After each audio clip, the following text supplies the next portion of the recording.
Hello, everyone. Welcome to the Next Level Wealth live today at 12:30 Eastern Standard Time. Welcome to it. Jen is away doing some work in New York City, so it's just me today.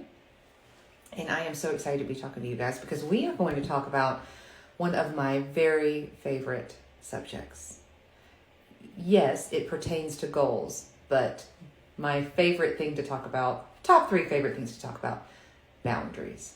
So we are going to talk about how necessary it is to have good boundaries when you're trying to reach big goals. And we're going to talk about how you need to revisit your boundaries occasionally and how you might have to shift your boundaries some when you're trying to reach that next level goal. So oftentimes you will have to really think about this and really determine whether the boundaries you've had are working for you or not when we think about reaching those next goals. Okay, so I think the first most important thing to talk about is what is a boundary. I don't think I realized, because boundaries is such a part of my language and my world, I didn't realize how many people really don't know how to even define that. What do we mean when we talk about boundaries? A great coaching client of mine actually had this conversation with her parents a while back. She asked them, do you know what boundaries are?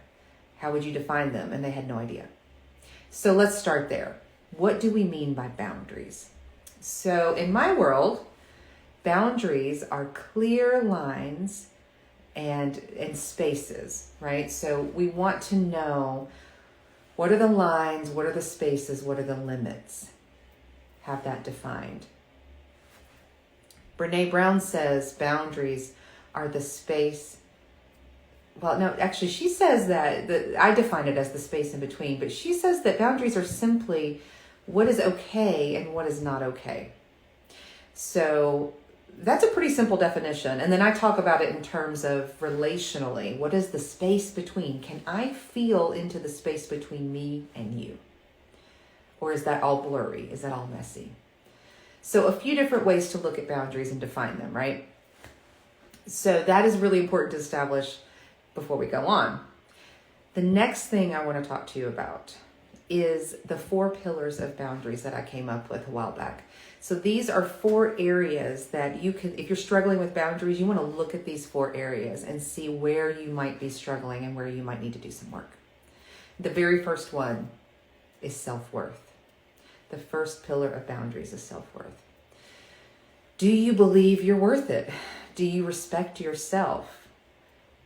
That is really an important foundation. If you don't feel like you're worth it, then you're going to have a hard time naming a boundary or setting a boundary with someone or with something, with an organization or with work or whatever it might be. So self-worth is key. The second one is self-knowledge. I mean, you need to know why you're setting the boundary. What is that about? Do I know what boundary I need? What would support me? So self-knowledge is key here. What do you want? What do you not want? The third pillar is self-responsibility. This is huge. Most of the time, I'm not going to say all the time, most of the time, when you are having a boundary issue, you really have to look at and own what is your responsibility. What is your part? And I'm going to tell you the most common thing that I see. People will want other people they're in relationship with. Again, this is whether it's romantic or work or friendship. They will want other people to somehow just automatically know or read their minds about what their boundary is. And then when it's crossed, and sometimes crossed over and over again, we get angry. If, we haven't explicitly named the boundary, that person didn't even know we had that boundary, but then it's crossed sometimes multiple times and then we get angry. So if that were me, right, my responsibility in that is that I did not explicitly say, hey, that doesn't feel good to me. I need you to not do that.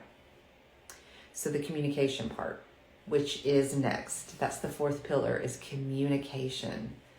This is a struggle. We need to verbalize what the boundary is and take action. So we cannot expect people to honor our boundaries if they do not know what they are. We can't expect people to honor our boundaries if we don't know what they are. Now, how does all this relate to goals, which has been our theme since September?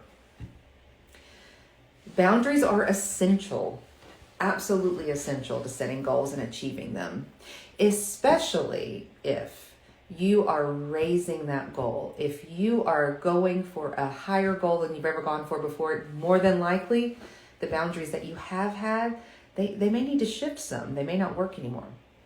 I'm going to give you an example of that to make it more practical. Let's say that you work from home and you've been working from home part-time, and that's worked for you. You've been able to be interrupted a good bit. It's been really flexible. Your kids at home sometimes, and they're allowed to interrupt you, and it's been fine because you've been working part-time and it's just not been the biggest priority. Well, let's say that priority is shifting. You are now going to be working full-time from home, and you have these big revenue goals. You have big goals that you want to meet.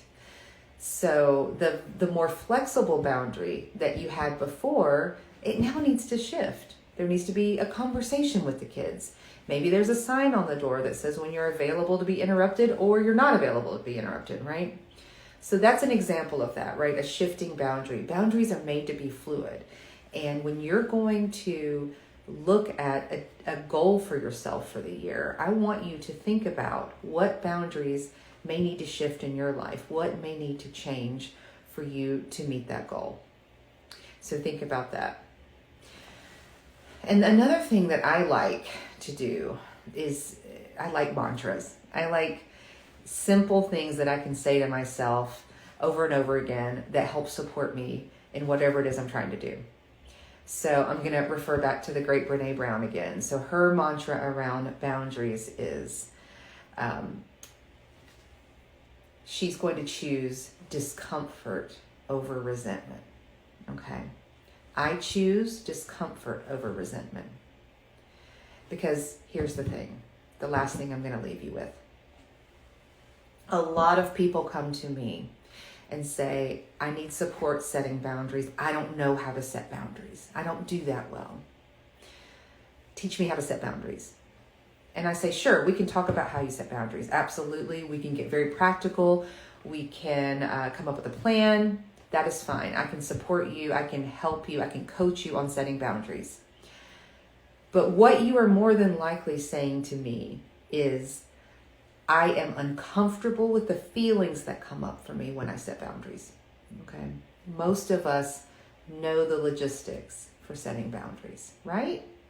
If someone does something that doesn't feel good to you, you know what to do, which is to say, hey, that doesn't feel good to me. I'd really appreciate it if you didn't do that in the future.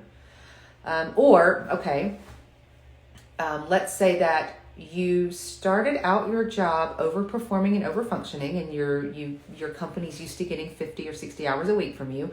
You've decided that you are going to set boundaries around your time at work. So you are going to go down to 40 hours a week. Okay. And what do you think this person, what do you think many people would do in this situation? They would not communicate that directly and just start working 40 hours a week. And then what's likely to happen? Their supervisor is going to go, wait a second, this is not what you've been doing. And they're going to have the perception that you're working less and that you're not doing what you're supposed to do. Okay. So the way to circumvent that is to communicate and to let your supervisor know, to let your boss know, hey, I realize I've been overworking and overfunctioning. I need to have different boundaries at work. So here's what I'm going to do from now on. You see, that's that clear, direct communication. So we know that, right? I'm saying this to you and you probably are like, yeah, of course, that's what you do. Why don't people do it? Why don't people communicate boundaries directly? It's because it's uncomfortable and we don't want to feel uncomfortable. We tend to be conflict avoidant. But when we do that, we create so much more stress for ourselves. The amount of energy and time and stress it takes to be conflict avoidant is exponentially higher than when you just say the thing, when you just do what you need to do. Okay, so I want to leave you with that. That is really important. You know how to set boundaries. It's just uncomfortable. So you have to figure out how to tolerate the feelings that come with setting boundaries. That's the biggest issue I see for most people. And again, why is this so essential? Well, boundaries are essential for everything. But I'm, again, tying it back to goal setting.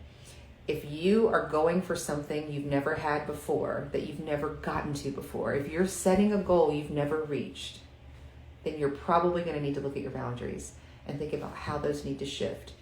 Think about your family time, your work time. Think about time and energy. Think about your emotional boundaries, okay? Really look at that and say, how can I set myself up for success with my goals? How can I look at these boundaries that I have, shift them, evaluate them, and set up that right foundation to reach my goals? All right. So that's it for today. Thanks for joining us at Next Level Wealth, and we will see you next Friday.